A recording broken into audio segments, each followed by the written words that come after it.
అండి నేనైతే chicken curry అయితే ఈరోజైతే చేస్తున్నాను. ఇలాగ బోన్లెస్ అయితే తెచ్చుకున్నామండి. దీనికి కొంచెం పెరుగు, కొంచెం ధనియాల పౌడరు, కొంచెం గరం మసాలా, కొంచెం సాల్టు, కొంచెం ఎల్లుల్లి అల్లం పేస్టు, ఆయిలు, 2 ఉల్లిపాయలు, 2 టమాటాలు, కొంచెం కొత్తిమీర, కొంచెం కారం, కొంచెం పసుపు అండి. ఇవన్నీ నేను ఇక్కడ పెట్టుకున్నాను సిద్ధంగా. ఫస్ట్ అయితే నేనైతే పసుపు అయితే వేసుకుంటానండి. పసుపు అయితే కొంచెం వేసుకుంటున్నాను ఇలాగా, ఎందుకంటే మనం ఫుడ్ కలర్ ఏమీ యాడ్ చేయం కాబట్టి దానికి తగ్గట్టుగా పసుపు అయితే వేసుకున్నాను. దానికి తగ్గట్టుగా కారాన్ని అయితే వేసుకుంటున్నానండి, ఎందుకంటే కారం కొంచెం తగ్గించేస్తున్నాను. ఎందుకు పోపులో పచ్చిమిరపకాయలు వేసుకుంటాను కాబట్టి కారం వేస్తాను. ఇంకా దీంట్లోనే కొంచెం సాల్ట్ అయితే వేసుకుంటున్నానండి. అప్పుడు సరిపోతే చూసుకొని వేసుకుంటాను. ప్రస్తుతానికైతే నేను కొంచెం అన్నీ వేసి, చూసారా, కొంచెం గరం మసాలా అండి, కొంచెం ధనియాల పౌడర్ అండి, ఇవన్నీ వేసాను కదా. దీంట్లో అల్లం వెల్లుల్లి పేస్ట్ అండి, ఇగోండి ఇలాగా పేస్ట్ చేసుకున్నాను నేను సొంతంగా, బయట నుంచి తెచ్చేది కాకుండా మన ఇంట్లో ఇప్పటికిప్పుడే తయారు చేసుకునేదండి ఇది.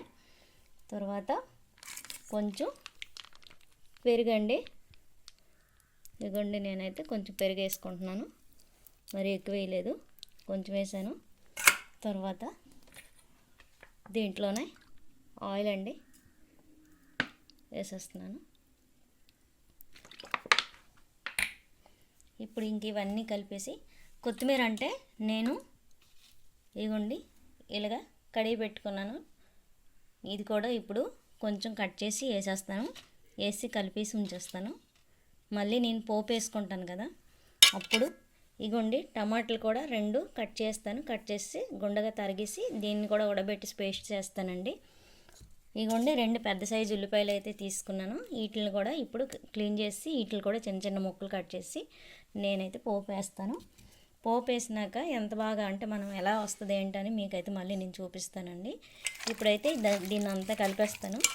కలిపేసి ఫ్రిడ్జ్లో ఒక అరగంట టైం ఉంచుతానండి దీన్ని, ఎందుకంటే అలా మనం పెట్టుకుంటే ఎప్పుడైనా మనకి కర్రీ అనేది మంచిగా వస్తుంది. చికెన్ కర్రీ అనేది చూసారా, అంతా ఇలా కలిపి పెట్టుకున్నాను. నేనైతే ఫుడ్ కలర్ అయితే ఏమి వేయలేదండి, ఇలా నేను నార్మల్గానే మన ఇంట్లో ఏమేమి వస్తువులు అయితే ఉన్నాయో వాటితోనే నేనైతే చేస్తున్నాను. లాస్ట్లో అయితే నేను కొత్తిమీర అయితే వేయడం అయితే జరుగుతుంది, వేస్తేనే మనకు టేస్ట్ వస్తుంది. తర్వాత ఏంటంటే ఇందులో ఎక్కువ మసాలా కానీ ఎక్కువ కారం కానీ వేయలేదు. పిల్లలకు కానీ పెద్దోళ్ళకి కానీ హెల్త్కి బాగుంటుంది ఇలా వండుకుంటేనే. మనం అన్నీ అడ్డమైనవన్నీ మసాలాలు అన్నీ వేసిస్తే చూడడానికి అందంగా వస్తుంది కదా అనేసి ఫుడ్ కలర్ వేస్తే హెల్త్కి అయితే మంచిది కాదండి. అందుకోసమే నేనైతే అవి ఏం వేయకుండా ఇలాగైతే నేను రెడీ చేశానండి. దీన్నైతే ఒక అరగంట టైం ఫ్రిడ్జ్లో పెట్టుకుంటాను. ఈ లోపల నేను ఉల్లిపాయలు తరిగేసి టమాటాలు తరిగేసి దగ్గరగా అన్నీ ఉడకబెట్టేస్తాను. టమాటా ముక్కలు మళ్ళీ అవి గ్రైండ్ చేస్తాను కొంచెం పేస్ట్ లెక్క, అప్పుడు పోపు వేస్తానండి. మనకి చాలా మంచిగా వస్తుందండి, మనం అనుకున్నట్లుగా వస్తుంది, చాలా బాగుంటుంది. ఇదిగోండి నేనైతే పోపు వేసుకోవడానికి కడాయి అయితే వేసుకున్నాను. నేను ఆయిల్ వేసుకుంటున్నాను. ఇలాగా ఎక్కువ ఆయిల్ వేయనండి, కొంచెం వేస్తాను. మా ఇంట్లో ఎక్కువ ఆయిల్ వేస్తే తినరు, అందుకని కొంచెం ఆయిల్ వేసుకుంటున్నాను నేను. ఆయిల్ వేసినాక ఇదిగోండి నేనైతే కరివేపాకు, కొంచెం ఉల్లిపాయలు సన్నంగా తరుక్కున్నాను, ఒక 2 ఉల్లిపాయలు, ఇదిగోండి ఒక 3 పచ్చిమిరపకాయలు ఇలాగా తరుక్కున్నాను. ఇప్పుడు ఈ పోపు అయితే వేస్తాను. ఇదిగోండి ఆవాలు అయితే నేను వేసుకుంటున్నాను పోపులో. ఆవాలు వేసినాక నేను ఇవి కొంచెం చిటపట్టలు ఆడిన వెంటనే ఈ ఉల్లిపాయ ముక్కలు, పచ్చిమిరపకాయ ముక్కలు, కరివేపాకు అన్నీ వేసుకుంటానండి. ఇలాగా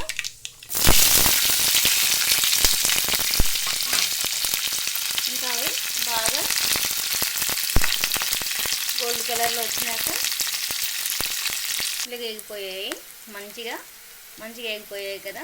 ఈ వేగిన లోపలే నేనైతే టమాటాలు 2 కట్ చేసుకుంటానన్నాను కదా, కట్ చేసుకొని దీన్నైతే సాల్ట్ కొంచెం ఆయిల్ కొంచెం వేసి నేను ఇలాగైతే ఉడకబెడుతున్నానండి. బాయిల్ చేయడం అంటారు, ఉడకబెట్టడం అంటారు కదా. ఇలాగైతే నేను బాగా ఉడికించుకున్నాను. వీటిని చల్లారేసాక కొంచెం బాగా చల్లగైనాక కొంచెం పేస్ట్ లాగా మిక్సీలో వేసి పేస్ట్ లాగా చేస్తానండి. ఇది ఇంకా మనకి పోపు అయితే వేగిపోయాయండి. ఉల్లి, ఈ పచ్చిమిరపకాయలు అన్నీను, కరివేపాకు అన్నీ వేగిపోయాయి కదా, ఆవాలన్నీ. దీంట్లో నేనైతే ఇప్పుడైతే చికెన్ అయితే మనము ఒక అరగంట ముందే నేను ఫ్రిడ్జ్లో పెట్టుకున్నాను కదా అన్నీ కలిపేసి, అది ఇప్పుడైతే ఇందులో వేసేస్తానండి. ఇగోండి నేను ముందుగంటే కలుపుకొని ఉంచుకున్నాను కదా, మనకి ఇలాగా నేను ఎంత గట్టిగా ఒత్తి సైడ్కి చేసినప్పుడు కూడా లైట్గా వాటర్ లెక్క పెరుగు వేసుకున్నాం కదా, ఆ పెరుగు కలిగి వాటర్ లైట్గా తర్వాత చికెన్లో లైట్గా వచ్చింది.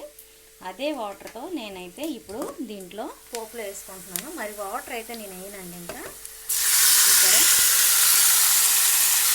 తెల్లుల్లి అల్లం పేస్ట్ వేసుకున్నాం కదా, ఆ పేస్టు ఇదేనండి. ఇంకా ఇలా సిమ్లో పెట్టుకొని నేనైతే మూత పెట్టేసి దీన్ని కాసేపు అయితే ఇలాగే ఉడకనిస్తానండి. బాగా లాస్ట్లో దించే ముందు నేను మరి కాసేపుకి ఆపుతాను అనే టైంలో నేనైతే టమాటా జ్యూస్ని అయితే వేస్తానండి. ఇప్పుడు వాటర్ వేయకుండా మనం వేసే మసాలాలతోని అదే ఆ పేస్ట్, మసాలా పేస్టు, లైట్గా పెరుగు వేసుకున్నాం కదా, ఇంకా వాటితోటే మనమైతే చికెన్ అయితే ఉడికిస్తామండి. వాటర్ అయితే వేసుకోకూడదు. వాటర్ వేసుకుంటే ఇంకా మనకి ఫ్రై లెక్క మంచిగా రాదు. జ్యూసీ లెక్క చేసుకోవాలనుకుంటేనే వాటర్ వేసుకోవాలండి. ఇగోండి అది చల్లగా అయింది కదా, ఉడకబెట్టుకున్న టమాటా, అదే బాయిల్ చేసుకున్న టమాటా ముక్కలు 2 బాసల్లో నేను వాడుతున్నానండి. చూడండి, కొంతమందికి ఉడకబెట్టమంటే అర్థం కాదు, కొంతమందికి బాయిల్ చేసామంటే అర్థం కాదు, కాబట్టి నేను 2 బాసలు వాడుతున్నాను. ముందుగా నేను అల్లము వెల్లుల్లి పేస్ట్ చేసుకున్న కప్పులోనే నేను ఇది మళ్ళీ టమాటా కూడా 2 టమాటాలే కదా కట్ చేసి ఉడకబెట్టాను. కొంచెం సాల్ట్, కొంచెం పసుపు వేసి కొంచెం ఆయిల్ కూడా వేసుకున్నాను. అది ఉడకబెట్టాను, చల్లా చేసాను. ఇగోండి ఇందులో మిక్సీ జార్లో అయితే వేసుకుంటున్నాను. ఇలాగా మనమైతే ఒక్కసారి ఇలా తిప్పిస్తే మనకైతే పేస్ట్ అయితే తయారైపోద్ది. అందుకని నేనైతే చేసుకుంటానండి ఇప్పుడు కూడా. మీరు కూడా ఇలా చేయండి, పేస్ట్ బాగుంటుంది. చికెన్ లోపలికి పేస్ట్ వేస్తేనే బాగుంటుంది. టమాటా పేస్ట్ ముక్కలుగా వేస్తే బాగోవు. చూసారు కదా ఎంత బాగా వచ్చిందో పేస్ట్. ఇలా నేనైతే పేస్ట్ అయితే రెడీ చేసుకున్నాను. అంతేనండి. ఇంకా అన్నీ మనం ఒక సైడ్ అది చికెన్ ఉడుకుతుంటే ఒక సైడ్ అయితే మనం ఇలాంటివన్నీ రెడీ చేసుకోవాలి. ఇవన్నీ ఉడుకుతుంది, సిమ్లో పెట్టుకొని అలాగా ఉడకనివ్వాలండి, లేదంటే మంచిగా ఉడకదు. అందుకని నేనైతే అలా పెట్టేసి మూత పెట్టానండి. మూత అయితే పెట్టుకోవాలి, ఆవిరి బయటికి పోకుండా. నేనైతే ఇలాగా దానికి తగ్గట్టుగా మూత అయితే ఇలా పెట్టాను, ఆవిరి బయటికి వెళ్ళిపోకుండా. మీరు కూడా అలా మూత పెట్టండి. ఇగోండి ఇలాగా దగ్గరగా ఉడికింది. ఇలాగా ఇందులో ఇప్పుడు నేను టమాటా పేస్ట్ చేసుకున్నాను కదా, ఆ పేస్ట్ని అయితే మొత్తంగా వేసాను. ఆ 2 టమాటాలు కదా, ఆ 2 టమాటాల పేస్ట్ కూడా అలాగే వేసాను. వేసి ఇప్పుడు మనం మొత్తంగా కలిపేసి మనము బాగా కొంచెం గ్రేవీ లెక్క మనకి కావాలనుకుంటే మనము మూత పెట్టనవసరం లేదు. లేదు మనకి బాగా ఫ్రై అయిపోవాలి అంటే గ్రేవీ లెక్క కావాలంటే మూత పెట్టుకోవాలి. లేదు మొత్తంగా మనకు ఫ్రై పీసులు లెక్క రావాలి అనుకుంటే మనం ఇంక లాస్ట్లో మనం మూత అయితే పెట్టకూడదండి. ఎందుకంటే ఆ ఆవిరి దానికే ఉండిపోయి మనకి ఫ్రై అవ్వదనమాట. ఇంకా అలాగ ఆవిరి ఇంకా అలాగ వస్తూనే ఉంటుంది. కాబట్టి ఇప్పుడు నేనైతే నాకు గ్రేవీ కాదు కదా, ఫ్రై లెక్క కదా, నేనైతే ఇప్పుడు వీటిని ఏం చేస్తానంటే మరి మూత పెట్టను. ఇంకా నేను సిమ్లో పెట్టుకొని మూత పెట్టకండి దీన్ని ఇంకా ఇలా కాసేపు ఉడకనిస్తాను. కాసేపు ఉడికిపోతే మనకి ఇంక వాటర్ అంతా ఇంకిపోద్ది. మనకి అప్పుడు గ్రేవీ లెక్క ఉండదు అనమాట. ఇంకా మాకు గ్రేవీ లెక్క కావాలంటే లైట్గా మూత పెట్టుకుంటే ఈ గ్రేవీ లాగానే ఉంటుంది. లేదు మూత మనకి గ్రేవీ లెక్క కాకుండా ఫ్రై పీసులు కావాలనుకుంటే మనమైతే మూత పెట్టకూడదు. నువ్వు ఎంతసేపు మూత పెట్టినా సరే నీకు అసలు అది ఫ్రై అంటే అవ్వదు. ఇంకా ఎందుకంటే వాటరు మనకు ఆ ఆవిరి అనమాట, అలాగ వాటర్ కింద అలాగ వస్తూనే ఉంటుంది. కాబట్టి ఎప్పుడైనా మీకు ఫ్రై కావాలనుకునేటప్పుడు లాస్ట్కి వచ్చేటప్పుడు మూత తీసేసి ఫ్రై చేసుకోండి. మరి లాస్ట్లో ఇంక ఇలాగ అయినాక బాగా ఫ్రై అయినాక అప్పుడు మనం ఈ గ్రేవీతో దించుతాం అన్నప్పుడు ఇప్పుడే మనం కొత్తిమీర అయితే వేసుకోవాలి. మనం పుదీనా కావాలన్నా ఒక 4-5 ఆకులు పుదీనా వేయాలి, లేదంటే ఎగట అయిపోద్ది అనమాట. తర్వాత మనము కసూరి మేతి కూడా వేసుకోవచ్చు, కానీ నేను వేయట్లేదు ఎందుకంటే మా ఇంట్లో వాళ్ళకి ఇష్టపడదు కాబట్టి. ఇదేనండి, ఇలాగే వండితే చాలా బాగా వస్తుందండి కర్రీ. ఇదిగోండి, ఇలాగైతే ఫ్రై అయ్యిందండి మన చికెన్ కర్రీ. ఇలా ఫ్రై అయ్యింది. మనం అస్తమాటకి గరిటె పెట్టేసి ఒక పరుగు దాన్ని ఇటు అటు పొడిసేసి కలిపేసి లాగిస్తే మనకైతే పీసులు లెక్క ఉండదు. మరి పీసులు లెక్క రాకుండా మరి ఇంక ముక్కలు అయిపోద్ది. అలా ముక్కలుగా రాకుండా ఇలా మనం సిమ్లో పెట్టుకొని ఇలాగా మనం ఇలా చేస్తూ ఉంటే నీట్గా ఇలాగా ఏ పీస్కి ఆ పీసు అలా మంచిగా ఫ్రై అవుద్దండి. ఇలాగా చూడండి. దాంతోపాటు నేనైతే ఇప్పుడు ఇదిగోండి, నేను ఉల్లిపాయలు మిరపకాయలు వేసుకొని ఇదనమాట మనకి మినప అట్టండి. నేనైతే కరివేపాకు అన్నీ తరిగేసి ఇందులో వేసాను. ఉల్లిపాయలు పచ్చిమిరపకాయలు కొంచెం మరి ఎక్కువ ఉల్లిపాయల ముక్కలు వేసుకున్నానండి. నేను ఇలాగా వేసుకొని ఇలాగా కలిపేసాను. మినప రుబ్బండి ఇది. కొంచెం బియ్యం కూడా వేసుకున్నాను మినపగుడ్లు నానేసినప్పుడు అన్నీ. ఇదిగోండి, నేనైతే ఇలాగా మినపట్టు అయితే ఇలా రెడీ చేసుకున్నానండి. ఇదిగోండి, ఇలా రెడీ చేసుకున్నాను. వాటితో పాటు మనకి ఆ కర్రీతో పాటు ఇదిగోండి ఇలాగ మినప దోశలతో ఆ కర్రీ తింటే బాగుంటుంది. అందుకని నేను ఇలాగైతే చేశానండి. మరి మీకు నచ్చుతుందో లేదో తెలియదు, మా ఇంట్లో అయితే ఇలా నచ్చుతుంది.